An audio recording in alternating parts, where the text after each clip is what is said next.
वामफ्रंट ने सिलीगुड़ी नगर निगम पर नागरिक सेवाओं और बुनियादी ढांचे के विकास के मामले में बुरी तरह विफल होने का आरोप लगाते हुए एक रैली के माध्यम से विरोध प्रदर्शन किया। Cancer isn't the end. With the right care, it can be the start of a new beginning.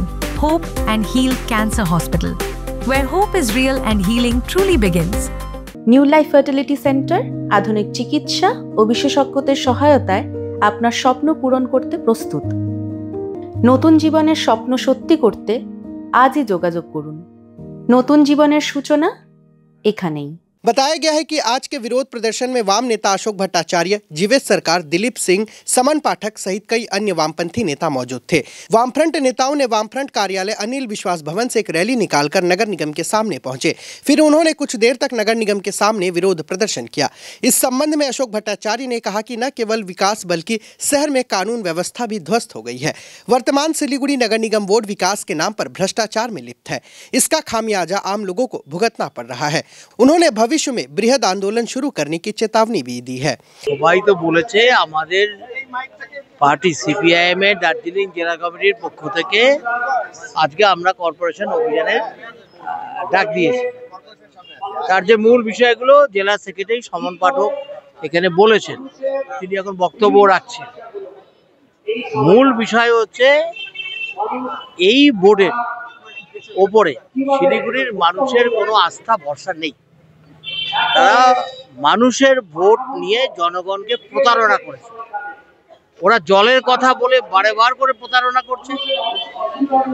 ওরা দুর্নীতির বিরুদ্ধে কথা বলে দুর্নীতিকে সম্পূর্ণভাবে প্রশ্রয় দিচ্ছে। বিল্ডিং প্ল্যান নিয়ে লাখ লাখ কোটি কোটি টাকার চুরি হচ্ছে, তার সঙ্গে জড়িত তাদের বোর্ডের নেতৃবৃন্দ। বিভিন্ন মেয়র পরিষদের সদস্য বা নেতৃত্ব যারা আছে তৃণমূল কংগ্রেসের এই বোর্ডের সঙ্গে যারা যুক্ত, তারা এক একজন গত 4 বছরের মধ্যে কোটি কোটি টাকার মালিক হয়ে গেছে।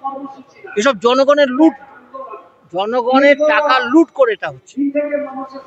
শুধু তাই না, আইন শৃঙ্খলা রক্ষার্থে তারা ব্যর্থ। যাদের আইন শৃঙ্খলা রক্ষা করার কথা, শাসক দল বা জনপ্রতিনিধি বা পুলিশ প্রশাসন, তারা নিজেরাই হচ্ছে এই অপরাধমূলক কার্যকলাপের সঙ্গে যুক্ত। স্বাভাবিকভাবে তারা কিভাবে পারবে? একের পর এক ঘটনা ঘটে যাচ্ছে, মেয়েদের ইজ্জত লুটে নেওয়া হচ্ছে। সেই সমস্ত বিষয়ে আজকে অভিযোগ। আমরা মনে করি এই বোর্ডের কোনো নৈতিক অধিকারই নাই এক মুহূর্তের জন্য বোর্ডের ক্ষমতা রাখা। শিলিগুড়ির সর্বস্তরের মানুষকে ঐক্যবদ্ধ হতে হবে এই তৃণমূল কংগ্রেসের পুরো বোর্ডকে আগামী দিনে অপসারিত করা। জল বলে তো কিছু নেই, জল যা আমরা দিয়েছিলাম এটাই আছে, তারপরে এরা কিচ্ছু করে না। রাস্তাঘাটের অবস্থাটা কি? এই যে ইয়ে খোঁড়ার নাম করে, ইলেকট্রিক লাইন খোঁড়ার নাম করে তো মানুষ চলতে পারে না। কত দুর্ঘটনা ঘটছে দেখছেন, খোঁজ নিচ্ছেন কিছু কাউ? কিচ্ছু। दूसरी ओर सिलीगुड़ी नगर निगम के डिप्टी मेयर रंजन सरकार ने कहा कि वामफ्रंट अपने शासनकाल में शहर के लिए कुछ नहीं कर सके। आज सिलीगुड़ी में जो भी विकास कार्य दिख रहा है वह तृणमूल कांग्रेस में सत्ता के आने के बाद हुआ है। उन्होंने यह भी सवाल उठाया है कि जब अशोक भट्टाचार्य मेयर थे तब उन्होंने खुद क्या विकास किया था। উনি কোন পার্টিতে, উনি কোন পার্টিতে আছেন সেটা তো জানি না, কোন কমিটিতে আছেন বলে তাও জানি না। হঠাৎ হঠাৎ ওনার অনুশোচনা হয়। গত 2015 থেকে 2021 কোভিড ভয়ঙ্কর সময় শিলিগুড়ির পুর নিগমের সম্পূর্ণ অব্যবস্থার জন্য যিনি দায়ী, যিনি শিলিগুড়ির 20 বছর মন্ত্রী,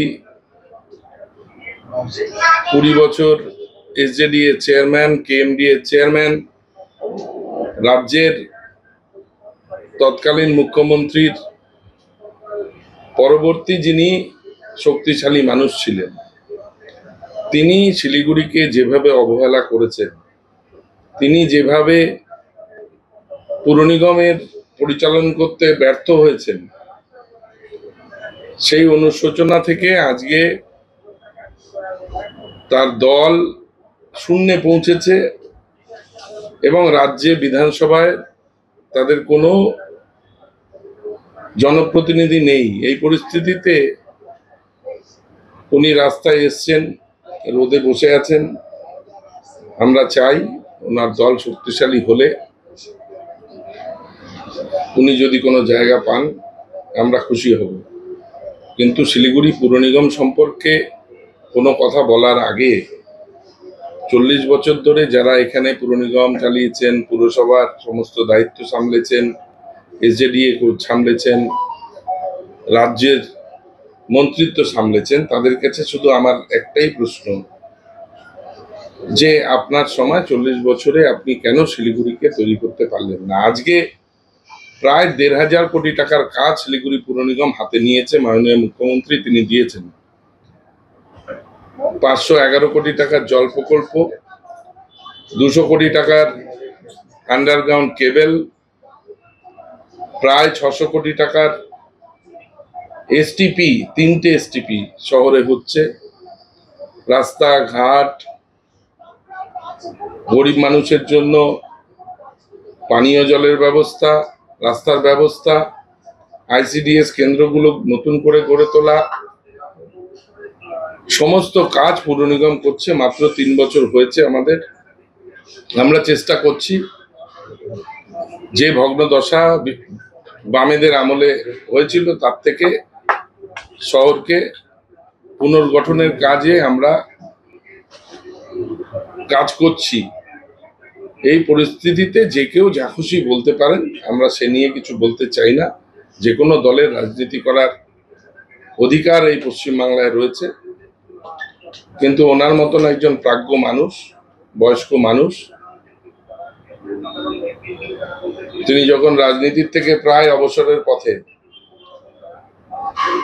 মানুষ তাকে বিসর্জন দিয়েছে, পুর নিগমের নির্বাচনেও যিনি হেরে যান, তার ধৈর্য রাখা উচিত, রাজ্যের সরকারের উপরে ভরসা রাখা উচিত এবং পুর নিগমের পূর্ণাঙ্গ সময়ের মধ্যে কি কি কাজ হচ্ছে তার জন্য অপেক্ষা করা উচিত।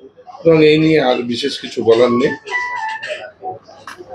আমরা আমাদের কাজ করছি। ওনাদের যদি সমালোচনা করা থাকে, ভালো সমালোচনা হলে আমরা সেটাকে গ্রহণ করব, কিন্তু যে বিশৃঙ্খলা সৃষ্টি করার জন্য উনি বারবার রাস্তায় মাঝে মাঝে নামেন, তার থেকে ওনার বিরত থাকা উচিত।